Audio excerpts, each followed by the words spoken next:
Hello, Jai Hind everyone. Welcome back to my YouTube channel education journey. Friends, आज हम polity cover करेंगे। जब आप ये प्लेलिस्ट को शुरू करोगे तो बस आप एक चीज़ कीजिएगा, आप एंड तक ज़रूर देखना। एंड तक क्यों कह रहा हूँ मैं? क्योंकि आप जब एंड तक देखोगे ना इसको, तब आपको समझ में आएगा कि ये जो मैं आपको प्रोवाइड कर रहा हूँ, ये जो PDF है और जो मैं एक्सप्लेन करूँगा, वो सारी चीज़ें इस ऑर्डर में लिखी हुई है, बेसिक से एडवांस लेवल तक। ठीक है, मतलब कि आपको कोई भी नोट्स की ज़रूरत नहीं पड़ने वाली। ठीक है, सारी चीज़ें यहाँ पर आपको कवर हो जाएगी। आप ठीक है, कोई भी चीज़ यहाँ पे आपको मिस नहीं होगी। सारी चीज़ें जो है लगभग देख लो 253 पेजेस है यहाँ पे। ठीक है, ये स्लाइड देख सकते हैं आप। ये कंप्लीट नोट्स है, आपको इसके अलावा कहीं से पूछा नहीं जाएगा कोई भी क्वेश्चन। ठीक है, सारे इसमें मैंने कवर करके रखा हूँ। इवन मैंने कई की तो ट्रिक्स भी बना के रखा हूँ, जो कि मैं आपसे शेयर करूँगा इस वीडियो में। ठीक है, कौन से अनुच्छेद में क्या है, ठीक है, कौन से कमीशंस आए थे, भाग 2 में क्या है, सारी चीज़ें A to Z। जैसा नोट्स रहता है ना, जैसे आप कोई कोचिंग वगैरह ज्वाइन करते हो फिर नोट्स बनाते हो, तो ये कंप्लीट वैसा ही नोट्स है। ठीक है, आपको ये PDF मिल जाएगा, लेकिन मेरी एक शर्त है उसके लिए, आपके लेक्चर पूरा देखना होगा। प्लीज़ आप अगर देखोगे कंटिन्यूसली, समझोगे, तो उसके बाद ही नोट्स जो है आपके काम आएगी, है ना। सब कुछ मैं यहाँ पर जो ईजी वे में आपको मतलब प्रेजेंट किया हूँ, ये सब चीज़ें आपके लिए जो भी एग्जाम में पूछे जा सकते हैं क्वेश्चन, डायरेक्ट क्वेश्चन काम करते हैं। वीटो पावर्स क्या होते हैं, सब कुछ, पार्लियामेंट वगैरह, बेसिक्स वगैरह ना, सारी चीज़ें हम प्रेजेंट यहाँ पे देखने वाले हैं। ठीक है, आप देख सकते हैं इस कंटेंट को। अमेंडमेंट्स वगैरह भी सब हमने यहाँ पे लेके रखे हैं। सिंपल मेजोरिटी क्या होती है, स्पेशल मेजोरिटी क्या होती है, कौन कौन सी प्रोसीजर में इनकी आवश्यकता पड़ती है। ठीक है, अमेंडमेंट्स वगैरह, सारे अमेंडमेंट्स हमने लिखे हैं। ठीक है, प्रीएम्बल से पूछे जाने वाले क्वेश्चन, मिनी कॉन्स्टिट्यूशन से पूछे जाने वाले क्वेश्चन, तो ये सारी चीज़ें जो हमने यहाँ पर कंप्लीट करके रखी हुई है, आप देख सकते हैं। ठीक है,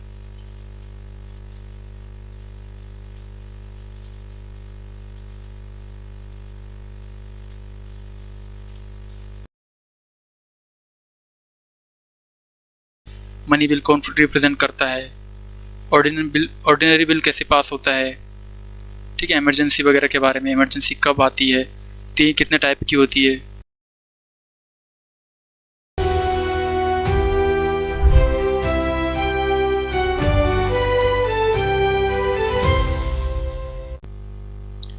बात करते हैं कॉन्स्टिट्यूशन की। क्या है ये कॉन्स्टिट्यूशन? सबसे पहला तो ये सवाल आपको आता है कि अगर आप नहीं जानते हो कॉन्स्टिट्यूशन के बारे में, तो कॉन्स्टिट्यूशन आखिरकार है क्या, किस चीज़ का नाम है। ठीक है, तो कॉन्स्टिट्यूशन आप इस तरह से मान के चलो कि कॉन्स्टिट्यूशन एक रूल बुक है, एक ऐसी रूल बुक जिसमें कुछ रूल्स लिखे हुए हैं, कुछ कानून लिखे हुए हैं, उसके अकॉर्डिंग कुछ प्रोसीजर आपको फॉलो करने हैं। कोई नियम लाना है तो हम क्या कानून फॉलो करें, क्या प्रोसीजर करना है। आप ऐसा मान लो ना कि आप कुछ लोगों ने मिलकर एक रूल बुक बनाई है जिससे देश चलता है। ठीक है, उस रूल बुक में बहुत सारी चीज़ें हैं। ठीक है, A to Z। और सबसे पहली बात तो यह है कि सभी को रूल बुक फॉलो करना अनिवार्य है। ठीक है, मतलब कोई भी कानून जो बनता है वो क्या है, ये रूल ही तो है, और रूल को फॉलो करना है। अब रूल ऐसे भी होते हैं कि मान लो किसी टेरिटरी में यहाँ कुछ अलग रूल है। ठीक है, मान लो यहाँ पर हम कह सकते हैं कि चोरी करने पर 2 महीने की सज़ा मिलती है। ठीक है, हो सकते हैं कुछ कंट्रीज या कुछ टेरिटरीज ऐसी भी हो जहाँ 4 महीने की सज़ा मिलती हो, या फिर 4 साल की सज़ा मिलती हो। मतलब ये जो रूल बुक है वो किसी कंट्री का जो रूल है वो बताती है कि यहाँ पर क्या होगा, क्या नियम है यहाँ के, यहाँ रह रहे हो तुम तो क्या कानून है यहाँ का रहने का। ठीक है, कॉन्स्टिट्यूशन मतलब एक संविधान, हम इसको हिंदी में बोलते हैं। ठीक है, तो संविधान एक्चुअल में एक बुक है, बहुत रिटन मतलब हैंड रिटन है, सबसे लार्जेस्ट, या हम कह सकते हैं कि लॉन्गेस्ट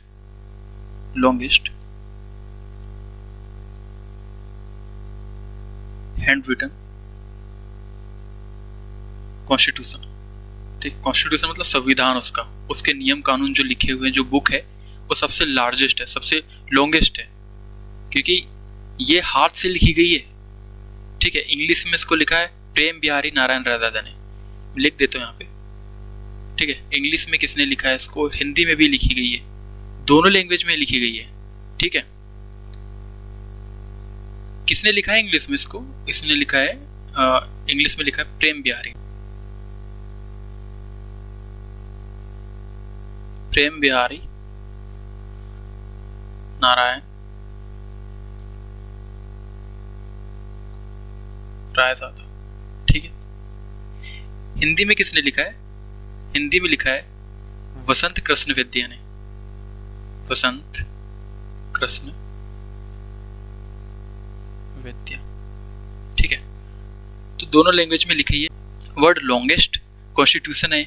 इसको बनने में जो समय लगा था ना, वो लगा था कितना? 2 साल का। 2 ईयर 11 मंथ और 18 दिन लगे थे इसको बनने में। ठीक है। मतलब ऐसा मान के चलो कि ये जो रूल बुक है इसको इतना टाइम लगा है बनने में। लगभग 2000 से ज़्यादा अमेंडमेंट्स किए गए। अमेंडमेंट्स क्या होते हैं सब बताऊंगा मैं। अमेंडमेंट्स मतलब क्या होता है कि मिस्टेक बार बार आपने की है, कुछ चीज़ें लिखी है, कुछ चीज़ें फेवर में थी, कुछ चीज़ें नहीं थी, फिर वापस से हमने इसको चेंज किया। मान लो कि आपने कोई प्लान बनाया, उस प्लान में कुछ हमको बदलाव करना पड़ा, तो कितने बार बदलाव किया? 2000 से ज़्यादा के आसपास में बदलाव किया है।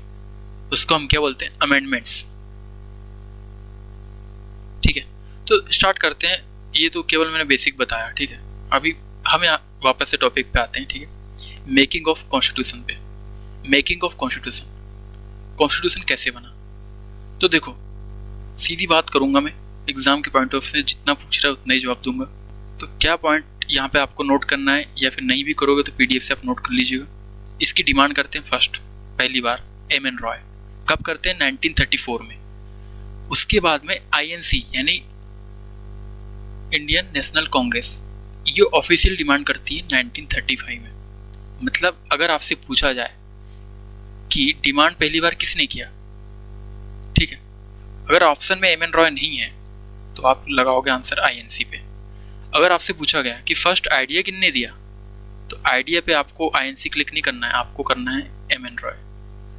मतलब फर्स्ट डिमांड भला ही एम.एन. रॉय ने किया, तो एक आइडिया है ना, उनके आइडिया को मंच पर रखा किसने? वो रखा आईएनसी ने। ठीक है।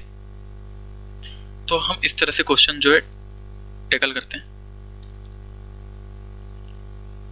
और अगर आ जाए कि डिमांड फर्स्ट किसने किया, तो ठीक है एम.एन. रॉय से, वो तो पता ही सबको एम.एन. रॉय ने किया। फिर बाद में जो है ऑफिशियली 1935 में आईएनसी ने किया है। ठीक है। क्या होता है कि कैबिनेट मिशन आता है 1946 में।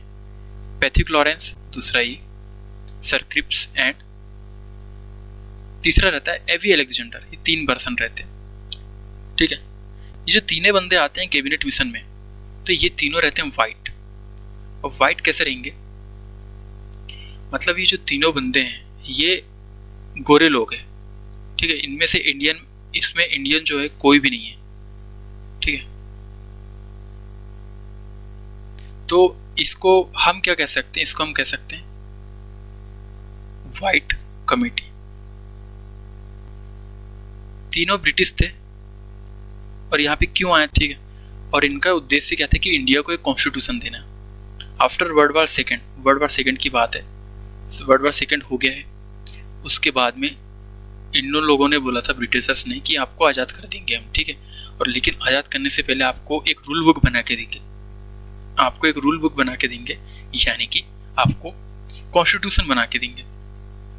तो कॉन्स्टिट्यूशन बनाने के लिए आए थे ये व्हाइट कमेटी। ठीक है। इसको बनने में 64 लाख का खर्चा आया था।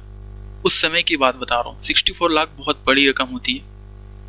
और ये अडॉप्ट हुआ था। ये बेसिक क्वेश्चन है जो एग्जाम में पूछे जा सकते हैं, खासकर एसएससी वगैरह में। 26 नवंबर 1949। एडॉप्ट मतलब इसका गठन, और इन्फोर्स मतलब लागू कब हुआ? ये लागू हुआ हमारा 26 जनवरी 1950 से। ठीक है। और हम कॉन्स्टिट्यूशन डे भी मनाते हैं कब से? 26 नवंबर सिंस 2015 से। 2015 में पीएम मोदी के अनाउंस के बाद से हम 26 नवंबर को, हर 26 नवंबर को हम कॉन्स्टिट्यूशन डे मनाते हैं। ये भी इंपॉर्टेंट याद रखना। ठीक है। चलिए आगे बढ़ते हैं। कॉन्स्टिट्यूशन जो है उसकी कॉन्स्टिट्यूएंट असेंबली बनी। ठीक है। जिसके मेंबर थे 389 मेंबर, जिसमें से 292 ब्रिटिश इंडिया से थे, 93 प्रिंसली स्टेट से थे। मतलब कि जो राजा महाराजाओं के थे लोग थे वो भी उनमें मेंबर थे। हो सकता है बहुत सारे जो राजा महाराजा हैं उनके वंशज थे, भले ही ज़्यादा उनके पास राजपाट या फिर शासन के लिए कोई लोग थे नहीं, पर वो राजा तो थे ना उस समय। तो 93 जो है प्रिंसली स्टेट से थे, और 4th थे वो चीफ कमिश्नर थे। ठीक है, फर्स्ट मीटिंग होती है इसकी 9 दिसंबर 1946 में, मतलब कि कॉन्स्टिट्यूशन असेंबली बनती है, और पहली मीटिंग होती है इसकी 9 दिसंबर 1946 में। ठीक है, डॉक्टर सच्चिदानंद सिन्हा जो है ये टेम्परेरी चेयरमैन बनते हैं, मतलब फर्स्ट प्रेसिडेंट बनते हैं। प्रेसिडेंट किसके बने? एक्चुअल में कंट्री के नहीं बने, एक्चुअल में ये प्रेसिडेंट जो है वो बने हमारे चेयरपर्सन, मतलब प्रेसिडेंट मतलब चेयरपर्सन किसके? कॉन्स्टिट्यूशन असेंबली के। कॉन्स्टिट्यूशन जो है उसका जो असेंबली है, मतलब जितने जो लोग जुड़े हुए हैं कॉन्स्टिट्यूशन बनाने के लिए, रूल बुक बनाने के लिए, तो उनके वो प्रेसिडेंट या फिर चीफ हम कह सकते हैं, जो लीड कर रहे हैं उनको वो बने। तो ये एक्चुअल में टेम्परेरी थे। टेम्परेरी क्यों? क्योंकि एक्चुअल में जो ग्रुप बना हुआ था उनमें तो उन लोगों ने डिसाइड किया कि हमारा एक नेता होना चाहिए, और सबसे बुजुर्ग वहाँ पर डॉक्टर सच्चिदानंद सिन्हा ही थे, जो कि काफ़ी रिस्पेक्टफुल थे। तो सब लोगों ने उनको वोट दिया कि भाई टेम्परेरी, अभी जब परमानेंटली हम जब बनाएंगे चेयरपर्सन, उससे पहले हम एक टेम्परेरी चेयरपर्सन बनाते हैं जिसकी बात सब सुने। क्योंकि यार देखो इतने सारे लोग रहेंगे, 389 जब इसके मेंबर थे, तो भीड़ को कंट्रोल करना, कोई कुछ बोल रहा कोई कुछ बोल रहा, तो जो डिसिप्लिन है उसको मेंटेन करने के लिए कोई ना कोई तो चाहिए था। तो सब बात किसकी सुनेंगे? जो ओल्डेस्ट पर्सन है, जो एल्डर है, उनकी बात सुनेंगे। तो डॉक्टर सच्चिदानंद सिन्हा हमारे टेम्परेरी चेयरपर्सन थे। जब ये हमारे टेम्परेरी चेयरपर्सन बने तो उसके बाद में 2 दिन बाद सेकंड मीटिंग होती है 11 दिसंबर 1946 में। तो तब सब मिलके क्या करते हैं कि बोलते हैं अब वक्त आ गया है सही चुनाव का, तो यहाँ पर हम परमानेंटली चेयरपर्सन चुन लेते हैं। तो कौन बनते हैं? फिर डॉक्टर राजेंद्र प्रसाद बनते हैं। ठीक है, और वाइस प्रेसिडेंट कौन बनता है? एच सी मुखर्जी बनता है। ठीक है, और बी एन राव जो है, सर बी एन राव, ये हमारे एडवाइजर है। एडवाइजर मतलब उनको बहुत नॉलेज था, वो बहुत बुक्स वगैरह पढ़ा करते थे, खासकर कॉन्स्टिट्यूशन के, अलग अलग देशों की कॉन्स्टिट्यूशन की बुक उन्होंने पढ़ रखी थी। उनको आइडिया था कि कॉन्स्टिट्यूशन कैसे लिखा जाता है, कौन कौन सी चीज़ें अदर कंट्रीज के कॉन्स्टिट्यूशन की बुक में लिखा हुआ है, क्या प्रावधान है, सारी चीज़ें जो है इनको पता थी। तो ये एडवाइस करते थे कि भैया देखो, पूरे जो सदन है उनका, पूरे जो ग्रुप है उनको बताते थे, देखो इस संविधान के जो आप बना रहे हो उसमें इस रूल के बारे में है, वो फलाने कंट्री में भी इसी रूल के बारे में ऐसा कुछ मान्यता है, ऐसा कुछ प्रस्ताव वहाँ पर लिखा हुआ है। तो सब फिर ये विचार विमर्श करते थे और अपनी बुक में यहाँ पर लिखते थे। एक बंदा इन्होंने लिखने के लिए रखा हुआ था। ठीक है, चलिए आगे बढ़ते हैं। थर्ड मीटिंग होती है इसकी 13 दिसंबर 1946 में। जब ये क्वेश्चन बनेगा यहाँ से, ऑब्जेक्टिव रिवोल्यूशन कब पास हुआ, ऐसा क्वेश्चन आएगा। ठीक है, तो ऑप्शन आपको सिलेक्ट करना है 13 दिसंबर 1946। किसने पास किया? जवाहरलाल नेहरू ने किया, और इन्होंने प्रीएम्बल को, ऑब्जेक्टिव रिवोल्यूशन पास करके प्रीएम्बल को बना दिया। मतलब preamble it is the integral part of constitution. ठीक है, कॉन्स्टिट्यूशन का इंटीग्रल पार्ट है। मतलब जैसे आप कोई बुक रहती है ना, बुक में स्टार्टिंग में एक पेज आता होगा इंडेक्स का, या फिर हम कह सकते हैं कि अबाउट बुक या अबाउट ऑथर का। ठीक है, तो हम अबाउट बुक मान लो इसको। ठीक है, अबाउट बुक, तो अबाउट बुक कौन सा है? प्रीएम्बल। तो इंटीग्रल पार्ट है प्रीएम्बल हमारा। और ये कब हुआ था?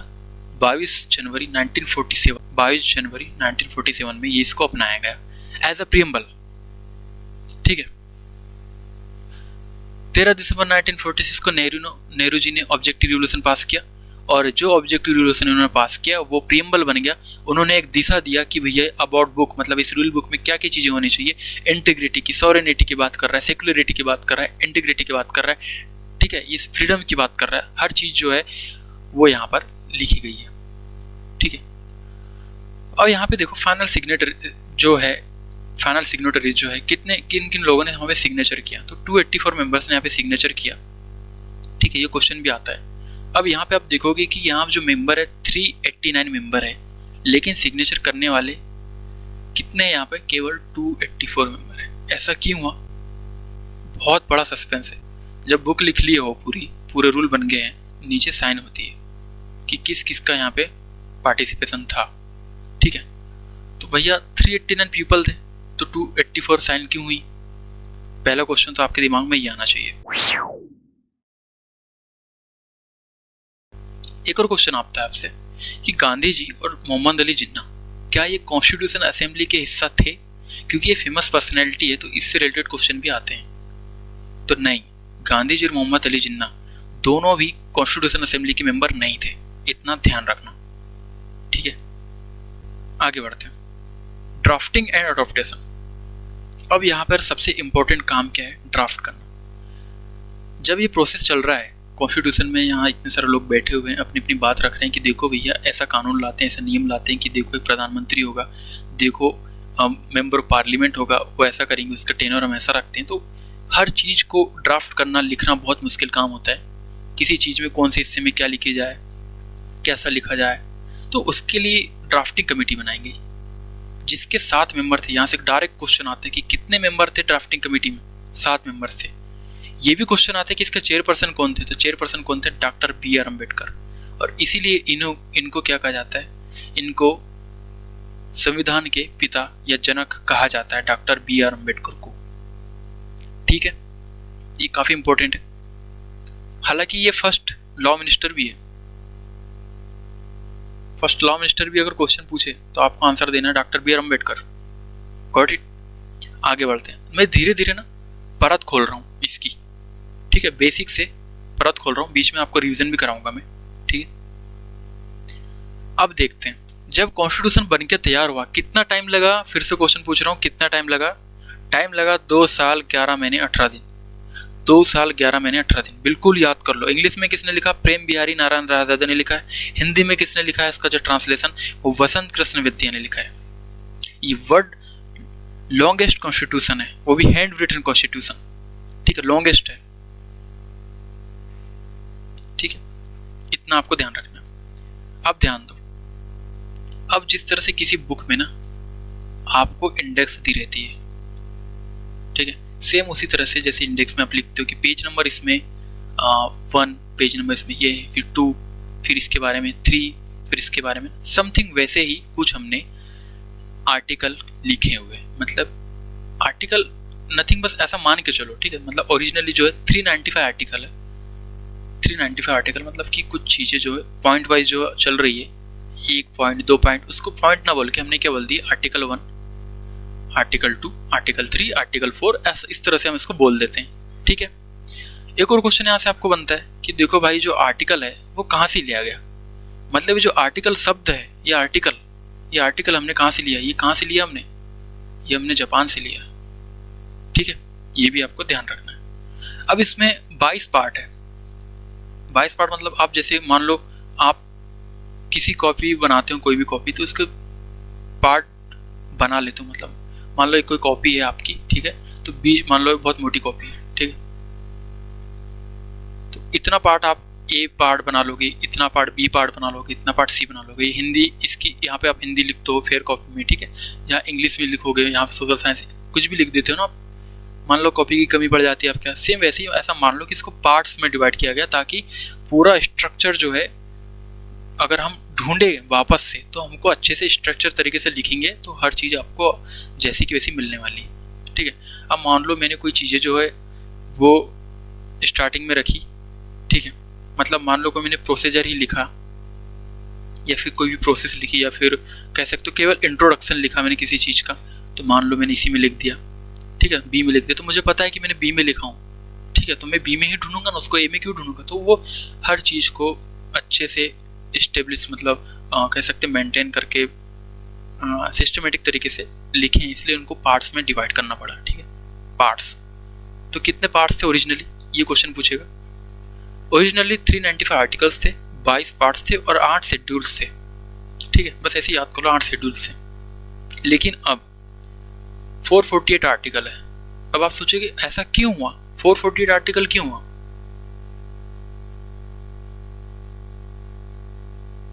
ठीक है, 22 पार्ट से 22 से 25 पार्ट्स कैसे हो गए? 8 शेड्यूल थे, 8 से 12 शेड्यूल कैसे हो गए? तो देखो यार, ये कब बना है हमारा? बहुत पहले बना है। ठीक है, जब 1950 में ये लागू हुआ, उसके बाद अभी क्या चल रहा है 2026, कितनी चीज़ें बदल गई, पूरा ज़माना बदल गया, AI आ गया अब तो, है ना। मतलब बहुत सारी ऐसी चीज़ें होगी जो उस ज़माने में जो बनाने वालों ने नहीं सोची होगी, उनके ऊपर रूल्स नहीं बनाए होंगे, लेकिन समय के साथ में नए नए रूल्स हमने इंट्रोड्यूस किए। तो हमने क्या किया?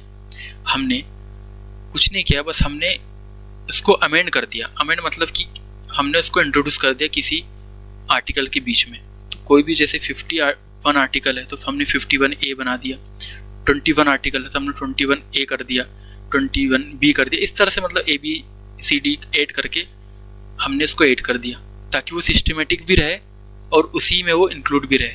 मतलब हमने पार्ट्स का भी ध्यान रखा, शेड्यूल्स का भी ध्यान रखा। ऐसा नहीं कि मान लो मैं अगर बात करूँ कि ऐड शेड्यूल की मैं मान लो बात कर रहा हूँ, ठीक है, और ऐड शेड्यूल में मैंने लैंग्वेज लिखा हूँ, ठीक है, ऐड शेड्यूल में क्या लैंग्वेज है, लेकिन मेरे को रूल बनाना है किसके बारे में, ट्रैवल एरिया, शेड्यूल एरिया, फिर HTSC के बारे में मुझे कोई रूल बनाना है। तो क्या मैं ऐड शेड्यूल में लिखूंगा इसको? नहीं लिखूंगा, क्योंकि यार सिस्टमेटिक है ना कि इसमें जो चीज़ें हैं तो वो चीज़ें ही है। अगर मैं लैंग्वेज से रिलेटेड कोई चीज़ और एक और मान लो बाहुबली 2 देखी ना आपने, बाहुबली में जो इंगे उंगला ऐसा कुछ भी बोलता है ना वो पर्सन की लैंग्वेज आपको मान लो ऐड करनी है, इसमें अमेंड करना है। तो आप क्या करोगे, इसी ऐड शेड्यूल में ऐड कर दोगे। तो कैसे अमेंड करोगे आप उसको? ऐड शेड्यूल का जो भी आर्टिकल है, ठीक है, मान लो 343 जो है हमारा हिंदी का है, तो 343 I J जो भी नाम आ रहा है ABCD उसके आगे हम ऐड करेंगे, ठीक है। तो ये मेन तो हमारा ये रहेगा, लेकिन जो ABCD जो अल्फ़ाबेट फॉलो हो रहा है वो हमारा अमेंडमेंट से फॉलो हुआ है, ठीक है। जैसे कि 51 ओरिजिनल था, लेकिन 51A हमने अमेंड करके बदलाव करके उसमें ऐड किया है, ठीक है। आई बात समझ में? तो आज के डेट में 448 आर्टिकल्स है, 25 पार्ट्स है एंड 12 शेड्यूल है। इसको हैंड रिटन बाय प्रेम बिहारी नारायण राय था और डेकोरेटेड, अब इसको डेकोरेट भी किया गया था, ठीक है। अब लिखा तो गया ही था, लेकिन साथ में इनको डेकोरेट भी किया गया था, और डेकोरेटेड किया बाय नंदलाल बोस एंड राम मनोहर सिन्हा, ठीक है। ये कहाँ के थे? ये वेस्ट बंगाल के थे। और एक और बात आपको बता देना चाहता हूँ कि इन्होंने डेकोरेशन करने के लिए कोई भी फीस नहीं ली, ठीक है। इनकी बस इतनी शर्त थी कि संविधान में जो कि इतनी बड़ी बुक है उसके ऊपर बस इनको डिज़ाइन करने के बाद बस उनको अपना नाम लिखना है कि ये डिज़ाइन हमने किया है, बस यही उनकी शर्त थी, और जो कि मान भी ली गई।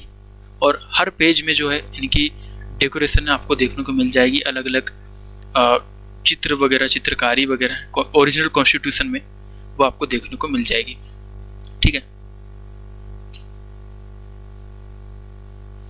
Moving ahead, the original hand written constitution was calligraphy in italic style. तो ये क्वेश्चन भी यहाँ से आता है कि कौन सी स्टाइल में यहाँ पर डेकोरेट किया गया है। कैलीग्राफी मतलब क्या होता है कि सुंदर अक्षरों से अच्छी स्टाइल में लिखना, ठीक है। तो वही इटैलिक स्टाइल में इसको लिखा गया है, ठीक है, किसके द्वारा? प्रेम बिहारी नारायण राय दादा।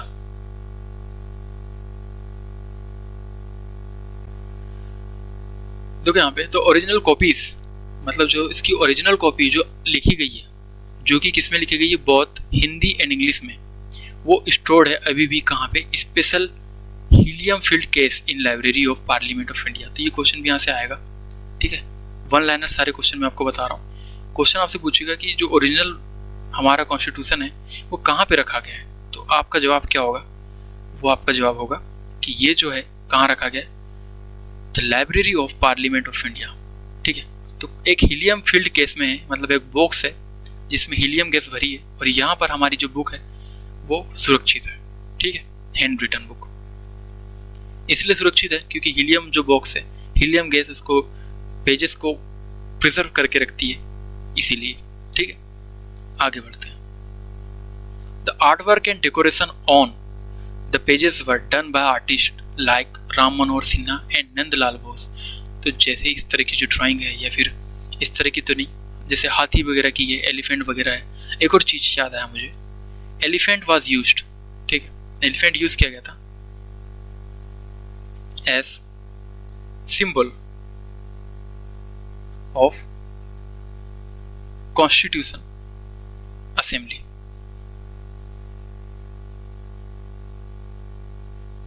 सॉरी, सिंबल या फिर हम कह सकते हैं सील, ठीक है। एलिफेंट यूजर symbol of seal of constitution assembly. तो कॉन्स्टिट्यूशन असेंबली का जो सील है या सिंबल है वो हमने किसको रखा था? एलिफेंट को रखा था, ठीक है। ये क्वेश्चन भी आ सकता है, एलिफेंट से मुझे जस्ट ट्रिगर कर गया। Moving ahead, national anthem and national song कब अडॉप्ट हुआ था? ये हुआ था 24 जनवरी 1950 को हमने इसको अडॉप्ट किया गया था। एक और चीज़ आपको याद रखना है कि जो हमारा नेशनल फ्लैग है, ये फ्लैग आपको दिखाई दे रहा है, ये 2:3 में है, ठीक है। ये जब बनाया गया था तो ये जो फ्लैग की मैं बात कर रहा हूँ, फ्लैग जो है ये किसने बनाया है? ये जब बनाया गया था ये डेकोरेशन किया गया, डिज़ाइन किया गया किसके द्वारा? पिंगली वेंकैया के द्वारा, पिंगली वेंकैया, ठीक है। और इसको अडॉप्ट किया गया एज अ तिरंगा, ठीक है। मतलब इस तरह का तो नहीं था उस समय चरखा था, बीच में चरखा था, उस समय अलग रंग था, लेकिन इस तरह का जो रेशियो है उसमें यहाँ पर अपनाया गया था। कब अपनाया गया था? ये हमारा 22 जुलाई 1947, ठीक है। Moving ahead, total words in constitution, कितने वर्ड्स थे टोटल? लगभग इतने वर्ड्स थे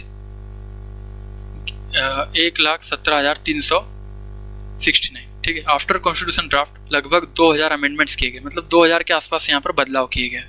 टोटल कितने पेजेस है उसमें? 232 पेजेस है। तो ये क्वेश्चन भी है, काफ़ी इंपॉर्टेंट है, जो कि एग्जाम में पूछा जा सकता है। First photolithographic copies of constitution are kept at survey of India Dehradun. तो ये क्वेश्चन भी आपसे पूछ लेगा कि जो पहली फोटोलिथोग्राफ्ड कॉपी कॉन्स्टिट्यूशन की कहाँ रखी गई है? तो कहाँ रखी गई? सर्वे ऑफ इंडिया देहरादून में, ठीक है। Moving ahead, who was the temporary chairperson of first meeting of constitution assembly. तो कौन था? डॉक्टर सच्चिदानंद सिन्हा थे, ठीक है। उसके बाद कौन बनाए गए? उसके बाद बनाए गए थे डॉक्टर राजेंद्र प्रसाद को, ठीक है। Objective revolution which laid down the fundamental and philosophy of constitutional structure, इसको कहते हैं ऑब्जेक्टिव रिवोल्यूशन को, ठीक है। तो किसने मूव किया था असेंबली में? नेहरू जी ने इसको यहाँ पर रिजोल्यूशन को पास किया था। Approximately how long did the constitution assembly take the frame to constitution, कितना टाइम लगा था ये पूछ रहा है। कितना टाइम लगा था? 2 साल 11 महीने 18 दिन, ठीक है। Who is the rightly called the father of Indian Constitution for his role as chairperson या chairman of the drafting committee. तो ड्राफ्टिंग कमेटी के कितने मेंबर होते हैं? 7 मेंबर होते हैं, ठीक है। तो इसमें चेयरपर्सन कौन था? Doctor B.R. अम्बेडकर जी, ठीक है। The idea of a constitution assembly to frame a constitution for India was first put forward by, तो किसने रखा था आइडिया? आइडिया की बात कर रहा है तो M.N. राव ने रखा था 1934 में। बाद में 1935 में ऑफिशियल डिमांड की गई थी बाय INC, ठीक है। Who was the calligrapher who hand wrote the original copy of Indian constitution. तो हैंड रोट किसने किया था? प्रेम बिहारी नारायण रायदादा ने हैंड रोट लिया था। नंदलाल बोस, ठीक है, और राम मनोहर सिन्हा, इन्होंने डिजाइन किया था। डिजाइन जो बनाया था ना आसपास चित्र, वो इन्होंने डिजाइन किया था। और प्रेम बिहारी नारायण रायदादा ने अपने हाथ से यहाँ पर लिखा हुआ था, ठीक है। On which date did the Constituent Assembly of India adopt and enact the Constitution? तो अडॉप्ट कब हुआ था और मतलब इनेक्ट कब हुआ था ये पूछ रहा है। ये 26 नवंबर जो है अडॉप्ट एंड इनेक्टेड वाला है, ठीक है। 26 नवंबर अडॉप्ट एंड इनेक्टेड वाला है। जो आपसे अगर पूछा जाए रेटिफाइड वाला, ठीक है, रेटिफाइड यानी कि लागू वाला, तो वो हमारा कौन सा है? 26 जनवरी 1950 वाला, ठीक है। The structural framework and many administrative details of Indian constitution were are heavily based on, तो किस पर बेस्ड है? तो ये हम आगे देखेंगे। वैसे तो ये the government of India act 1935 पर बेस्ड है, क्योंकि वहाँ पर ब्रिटिशर्स रूल करते थे, तो बहुत सारी चीज़ें हमने ब्रिटिशर्स से ली कि ब्रिटिशर्स किस तरह से रूल लागू करते हैं। Who served as constitutional advisor to the constitution assembly, मतलब कि जो एडवाइजर है कॉन्स्टिट्यूशनल एडवाइजर, किसने एडवाइस किया? तो सर B.N. राव जो है वो एडवाइज़र थे हमारे, उनको काफ़ी नॉलेज था अलग अलग कंट्रीज़ के, उन्होंने कॉन्स्टिट्यूशन पढ़ रखे थे, उनको आइडिया थी कि कैसे लिखा जाता है, क्या चीज़ें लिखनी है, किन चीज़ों पर बात करनी है, ठीक है। तो राह कौन दिखा रहा था? B.N. Rao, sir B.N. Rao, ठीक है। The design on the pages of Indian constitution including the national emblem was created by artist from which renowned institution। कह रहा है कि जो डिज़ाइन उन्होंने पेज में किए थे, किसने किया था पेज में? ठीक है, आपको पता होना चाहिए, राम मनोहर सिन्हा एंड नंदलाल बोस, ठीक है। तो कौन से कॉलेज से थे? तो वो एक्चुअल में वेस्ट बंगाल से थे, तो वेस्ट बंगाल से ही उन्होंने यहाँ पर इंस्टीट्यूट में पढ़ाई की होगी। तो कौन से इंस्टीट्यूट से थे वो? शांति निकेतन वेस्ट बंगाल, ठीक है, option number B is the right answer. तो ऐसे क्वेश्चन भी आपसे वन लाइनर जो है पूछ लिए जाते हैं। मूविंग अहेड, आते हैं major committee in their chairperson पे। क्या है ये? अब एक्चुअल में क्या है कि इतनी बड़ी असेंबली को बहुत सारी चीजें लिखना है। जब हमारे पास लोग ज्यादा होते हैं हम क्या करते हैं, काम को बांट देते हैं। तो हमने काम को बांट दिया, ड्राफ्टिंग का सारा काम की जिम्मेदारी हमने डॉक्टर बी.आर. अम्बेडकर जी को दे दी। ठीक है, दिख नहीं रहा यहाँ पे, कोई बात नहीं। ठीक है, यूनियन पावर कमेटी जो है, तो यूनियन से रिलेटेड आप जितनी भी चीजें देखोगे, ठीक है, आपको ध्यान रखना है कि यूनियन से जितनी भी चीजें आप आ रही है वो उसके जो चेयरपर्सन है कौन है, जवाहरलाल नेहरू है। ठीक है, कौन है इसके चेयरपर्सन, जवाहरलाल नेहरू जी। जैसे कि union power committee, union constitutional committee and state committee. ठीक है, यूनियन पावर कमेटी, यूनियन, यहां लिख देता हूं मैं, यूनियन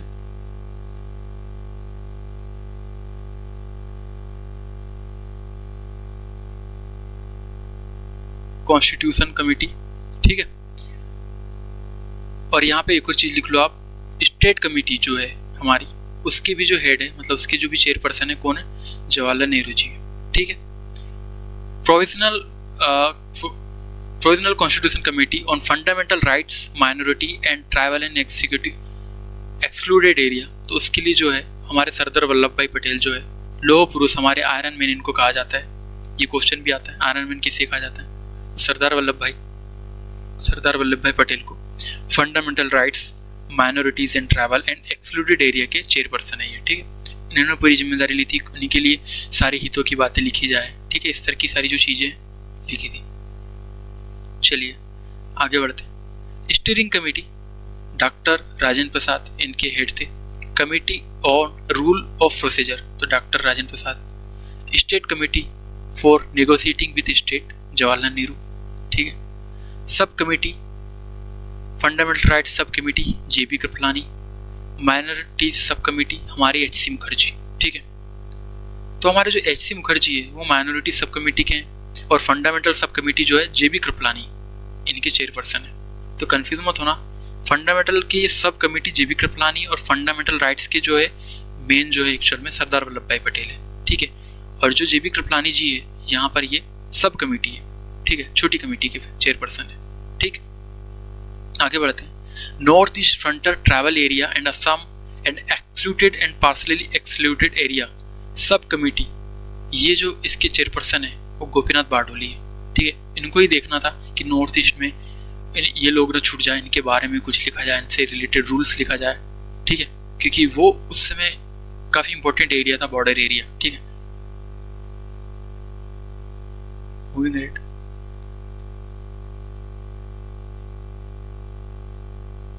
तो ये सब कमेटी आपको याद रखना है, कभी भी कुछ भी पूछ लेगा। बस एक चीज याद रखना है इसमें, अगर यूनियन कहीं भी दिख जाए तो उसको आपको सीधा क्लिक करना है जवाहरलाल नेहरू। ठीक है, और आपको फंडामेंटल राइट दिख जाए तो सब कमेटी के जेबी कृपलानी है, और बाकी जो है मेन जो है हमारे लौह पुरुष आयरन मैन सरदार वल्लभ भाई पटेल है। ठीक है, बाकी सब अगर मैच करने का आ गया या जैसा भी है तो आपसे बन जाएगा। ठीक है, आते हैं कॉन्स्टिट्यूशन ऑफ इंडिया पे।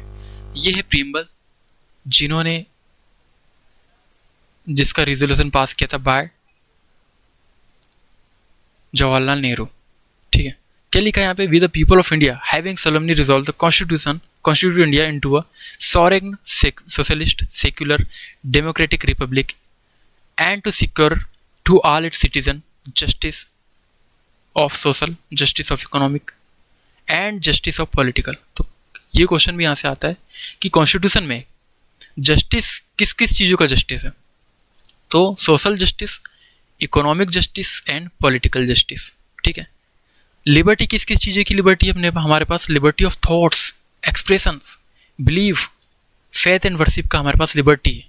ठीक है, फ्रीडम है हमारे पास। इक्वलिटी है किस चीज़ की, स्टेटस की एंड अपॉर्चुनिटी की, हमको समान मौके मिलने चाहिए। And to get promote among them all. ठीक है, फ्रेटर्निटी, इंटीग्रिटी। ठीक है, सारी चीज़ें हमें यहाँ पर लिखी हुई है। Assuring the dignity the individual and unity and integrity of the nation. ठीक है,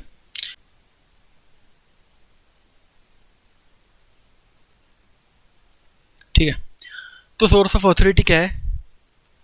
द प्रीएम्बल स्टेट दैट, जो प्रीएम्बल है जो बताता है कि जो कॉन्स्टिट्यूशन जो है drive it's authority from the people of India, जितनी भी पावर है, अथॉरिटी है, वो पीपल ऑफ इंडिया के पास है। चलिए आगे बढ़ते हैं। 42nd अमेंडमेंट एक्ट 1976, ये आपको याद रखना है। इसका जिक्र आपको इस बुक में, यानी कि जो रूल बुक है कॉन्स्टिट्यूशन, उसमें काफ़ी बार होने वाला है। क्यों होने वाला है इसका रीज़न भी आपको मैं बताऊंगा। क्योंकि इसको हम क्या कहते हैं? इसको हम कहते हैं मिनी कॉन्स्टिट्यूशन। इसमें बहुत सारे बदलाव किए गए थे। क्या किए गए थे? बदलाव। ठीक है, क्या क्या बदलाव किए गए थे आगे हम डिस्कस करेंगे। तो उसको कैसे याद रखोगे? 42nd है, 4 और 2 का आप ऐड कर दो, कितना होता है? 6 होता है। तो आपको याद रखना है 1976। ठीक है, ये 6 कहाँ से आया? 4 और 2 को जोड़ के आया। क्यों कन्फ्यूज़न हो जाओगे आप? इसको इसलिए मैं बता रहा हूँ क्योंकि 1978 भी है, उससे आप कन्फ्यूज़ हो जाओगे। ठीक है, और ये जो है वो है किसके लिए? 44th कॉन्स्टिट्यूशन अमेंडमेंट एक्ट के लिए। ठीक है, और ये जो है 1976 वाला, ये 42nd अमेंडमेंट एक्ट के लिए। तो प्रीएम्बल में इसमें कुछ चीज़ें ऐड की गई थी। वैसे तो बहुत सारी चीज़ें ऐड हुई है, इसलिए हम इसको क्या बोलते हैं? Mini constitution. मतलब जब ये बदल रहा था ना, 42nd constitution amendment 1976, after Indira Gandhi के बाद में जब बदला गया इसको। ठीक है, तो बहुत सारी चीज़ें बदली गई। फिर से ऐसा माहौल था जैसे कि हम कॉन्स्टिट्यूशन बना रहे हैं, इसीलिए इसको नाम दे दिया मिनी कॉन्स्टिट्यूशन। ठीक है, तो इसमें 3 चीज़ें ऐड की। कहाँ की गई? प्रीएम्बल। यहाँ केवल प्रीएम्बल की बात कर रहा हूँ मैं। सोशलिस्ट की बात की गई, सेक्युलर एंड इंटीग्रिटी यहाँ पे ऐड किया गया। तो ये क्वेश्चन डायरेक्टली बनेगा, आपसे पूछ लेगा कि 42nd अमेंडमेंट एक्ट 1976 में आया था क्या, या 78 में आया था? क्या करोगे आप? 1976 आप राइट क्लिक करोगे। ठीक है, फिर आपसे क्वेश्चन पूछेगा कि कौन कौन से ऐसे वर्ड है जो कि प्रीएम्बल में ऐड किए गए थे।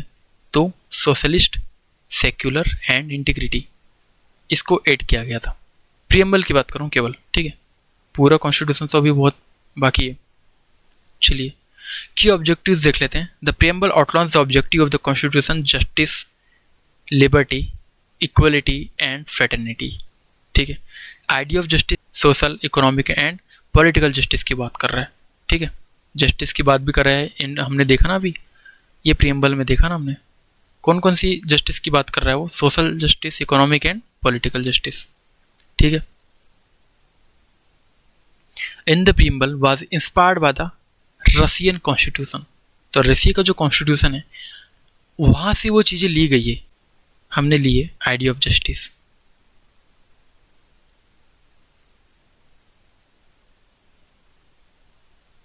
ठीक है, मूविंग अहेड।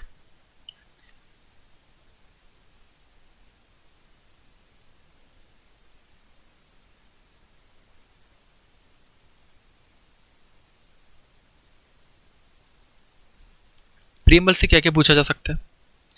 प्रीएम्बल से आपसे पूछ सकता है सोर्स ऑफ अथॉरिटी, मतलब people of India according to preamble, जो कि सही भी है। डॉक्टर BR अम्बेडकर का एक इंटरव्यू हुआ था, तभी उन्होंने ये कहा था people of India has the authority.